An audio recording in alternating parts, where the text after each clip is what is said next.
Our correspondent Im Yun-suk reporting there. Well, joining me now from Busan, South Korea is Professor Robert Kelly. Professor Kelly is an associate professor at the Department of Political Science and Diplomacy at Busan National University. Professor Kelly, looking at this political scandal since it was brought to light, what do you make of it in terms of its scale and impact? Well, its scale is pretty substantial. Park Geun Hye has managed to keep this under wraps for a long time. I'm actually surprised that it sort of exploded this big, this late in her term. She's known this woman now for 40 years. People have sort of suggested in the past that there were some inappropriate relationships, but all of a sudden it's just sort of exploded in the last couple of days. It's not that unusual in that South Korean presidents have all been accused of corruption since the democratization in 1987. So it's not unusual. It's not new that South Korean presidents have sort of had these kinds of troubles. What is new is the sort of appearance of this sort of like Rasputin-like figure sort of on the side.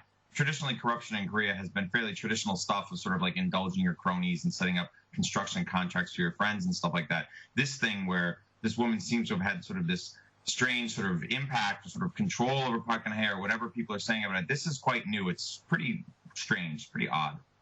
And since it has exploded, as you said in recent days, Professor Kelly, President Park has taken steps to try to calm the situation. She has partially reshuffled her cabinet. She's dismissed her chief of staff. Now, taking these measures, can it help her? Because at the end of the day, the core of all this, the spotlight is actually on her and Jae-Sil, isn't it?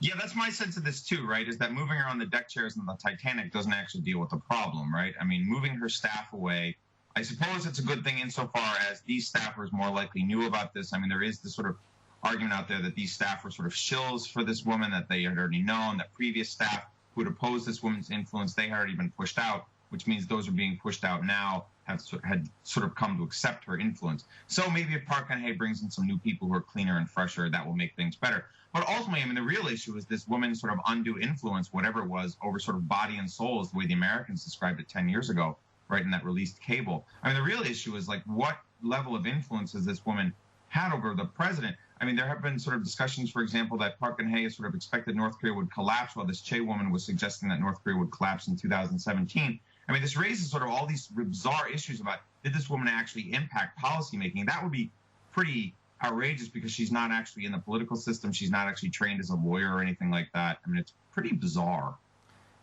And if you were to look ahead, Professor Kelly, do you think this scandal will affect the governing party's prospects in retaining the presidency next year? And if yes, how?